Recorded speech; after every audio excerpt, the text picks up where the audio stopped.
Bonjour, chers téléspectateurs du Sénégal meilleur. Là, on est à Paris. Je suis en compagnie de Mademoiselle, comment? Dieynaba Ndiaye. Elle est actuellement étudiante à l'UIT2 de Vélizy de Versailles, qui suit une formation en quoi? En géodésie. En quoi? Géodésie. GE2I, d'accord, je sais Génie pas. électrique, informatique, Voilà, exactement. Puisque moi, je suis comptable, je connais pas très bien le milieu. Je comprends. Alors, Dieynaba, là, vous allez me parler de quoi? Déjà, le Sénégal meilleur que vous avez créé la page. Qu'est-ce qui vous a inspiré à créer cette page? Bon, en fait, tout a commencé avec le problème du joueur sénégalais. Je me rappelle plus, Crépin Diatta, je crois. Il avait subi des choses qui étaient mal reconnues par tout le monde. Parce que j'ai discuté avec des amis, ils ont dit franchement que ça se voit mal qu'un Sénégalais dit quelque chose de mal sur un autre, alors que c'était pas le moment en fait de ces querelles-là, parce qu'il était en plein championnat et il avait besoin d'une main pour continuer tout ce qu'il voulait. Et s'il gagnait, c'est le Sénégal qui gagne. Donc il ne fallait pas qu'il reçoive tant de messages qui ne correspondent pas à ce qu'il cherchait. D'accord. Donc j'ai discuté avec plus de 4-5 amis et je me suis retrouvée qu'on avait la même idée. Et j'ai créé un groupe WhatsApp, on discutait entre 4. Après c'est là qu'on a eu l'idée de créer. Je les ai proposé, est-ce qu'on ne peut pas créer une page où on fera des directs pour passer toute l'information. Après bon, tu vois, les Sénégalais ils disent oui, après c'est fini. Puis j'ai pris l'engagement de créer la page et moi-même de choisir le nom. Je l'ai dit Sénégal meilleur, donc c'est pour avoir un Sénégal meilleur en toute connaissance, que ça soit mental, physique et sur le terrain surtout. D'accord. C'est comme ça que la page a été créée. Et voilà. Donc vous avez là une révolutionnaire qui veut rendre le Sénégal meilleur avec une autre conception que les gens ont du Sénégal actuellement. Exactement, c'est ça ou quoi? Exactement. D'accord. Donc, là, on est en face d'un problème de xénophobie. Un problème que je déplore moi en tant qu'Africaine et toi pareil. Exactement. Et je pense que si de propres Africains se tuent entre eux, je ne sais pas comment on va faire pour faire avancer l'Afrique.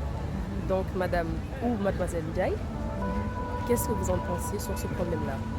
Bon, en fait, en premier, je reviens juste sur le proverbe qui disait que l'ennemi d'un Africain, c'est l'Africain lui-même. Exactement. Et c'est un proverbe que nous-mêmes, on devrait détruire carrément. Et si je dis détruire, c'est l'éliminer en fait. Dans quel sens? De montrer vraiment que nous sommes réveillés. Et ce sont des pensées qui étaient rêvées bien avant qu'aujourd'hui.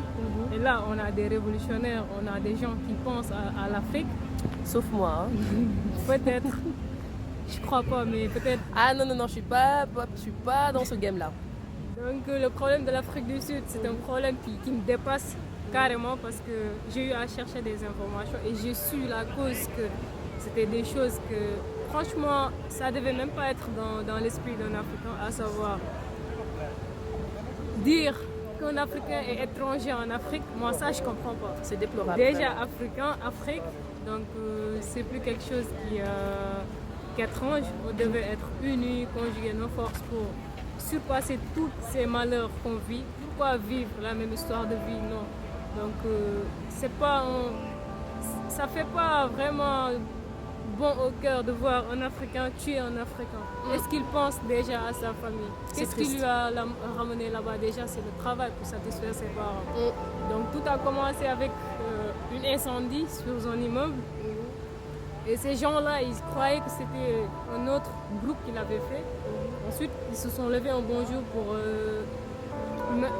allumer des boutiques et tout ça, soit en disant que ce sont les étrangers, comme par exemple les Nigériens, Mozambique et autres, qui sont là-bas et qui détiennent toutes les sociétés, tous les travaux.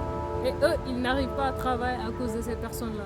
Donc, ils pensent que le meilleur choix, c'est, je peux dire, d'allumer ces personnes-là, d'incendier ces personnes-là, les tuer, faire la barbarie en Afrique du Sud, alors qu'ils n'ont pas pensé à ce que Nelson Mandela a voulu faire United Africa. Ouais, exactement. C'est un malheur pour l'Afrique.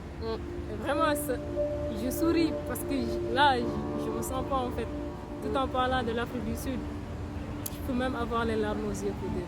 C'est bizarre quand même. Un propre Africain se sentir étranger dans son propre continent. Alors là, je suis restée bouche bée. Alors, chers téléspectateurs, c'était une petite interview entre moi, Irène Eva et Mademoiselle Ndiaye. Donc, comme dernier mot, dites au revoir ou je sais pas quoi. Ouais, pour dire au revoir, je lance juste un appel aux Sénégalais et à ceux qui auront peut-être la vidéo, qu'ils savent que c'est pas le moment de se quereller en fait. C'est le moment de conjuguer nos forces, d'être un. De faire comme je dis encore une fois, Nelson Mandela avait dit, United. Quand je dis United, c'est l'union. Ouais, United Et Africa. Nous, on est là à Paris, D'accord. Tour Eiffel. On voit ce que les gens ils vivent là. Ils sont vraiment soudés, les Européens. Ils sont tellement soudés de telle sorte qu'un Africain ne peut même pas être à l'intérieur de leur, je sais pas, de leur trajectoire. Donc pourquoi pas nous? Pourquoi pas se réveiller? Ils ont des choses que c'est nous-mêmes les Africains qui l'ont construit. Ils étaient réveillés bien avant que nous, mais ils ne sont pas plus conscients que nous. On est plus intelligents qu'eux. Pourquoi pas être un? Pourquoi pas se lever pour l'Afrique? Pourquoi pas, je ne sais pas, se considérer de la même famille? Et voilà, pour la paix Sénégal meilleure, je vous invite tous à venir. À venir liker et à la soutenir. C'est une révolutionnaire. Elle veut que voilà, l'Afrique change. Même le Sénégal meilleur, c'est un peu limité. Elle vise plus haut. Elle vise voilà, pour que l'Afrique soit au sommet de presque tout. Elle a dit exactement United Africa. On doit être unis pour que l'Afrique puisse avancer dans le même sens. Et donc, je pensais aussi de soutenir Fatou Diom. Voilà, exactement, les Babel. Elles sont là pour tout le monde. Elles sont là pour l'Afrique, plus particulièrement le Sénégal. Donc, elle n'a pas besoin d'être agressée chez elle ou autre. Elle a besoin d'un soutien de notre côté. S'il lutte contre le franc CFA, s'il lutte contre autre chose, c'est pour le bien de l'Afrique. Donc, au revoir. Et ça a été un plaisir. Merci beaucoup. Et je le répète. United Africa. Allez, big up.